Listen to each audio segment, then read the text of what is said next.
पाहत रहा फक्त धर्मवीर न्यूज। आपलं गाव, आपली बातमी। ओढ्याला पुन्हा भगदाड। मिरज मालगाव रस्ता झाला बंद। पर्यायी मार्ग अरुंद असल्याने वाहनांची कोंडी। धोकादायक पुलावरून काढायला लागतोय मार्ग। मिरज वृत्त। सविस्तर वृत्त असे की मिरज मालगाव रोडवरील नैसर्गिक ओढा पहिल्याच संततधार पावसाने ओसंडून वाहत रस्त्याला भगदाड पडले होते। नव्याने पुलाचे बांधकाम सुरू असून कोणताही पर्यायी मार्गाची व्यवस्था न करता कंत्राटदाराने केवळ मुरमाचा भर टाकून बाजूनेच रहदारीसाठी रस्ता बनवला होता।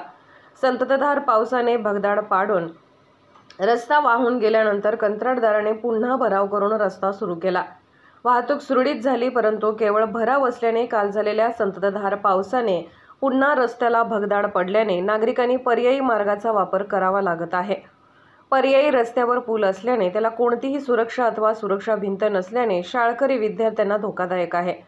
पर्यायी मार्ग अरुंद असल्या कारणाने वाहतुकीची कोंडी ही मोठ्या प्रमाणात होत आहे।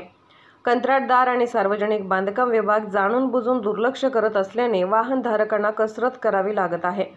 मिरज मालगाव असा एकच मार्ग असल्याने हजारो ये-जा करत असतात। शेतकरी, व्यापारी, उद्योजक यांचे हाल होत आहेत। संतप्त नागरिकांच्या वतीने शासनाने त्वरित हलगर्जी अधिकारी व कंत्राटदार यांच्यावर कारवाई करावी अशी मागणी होत आहे। धर्मवीर न्यूज, विक्रांत लोंढे, मिरज।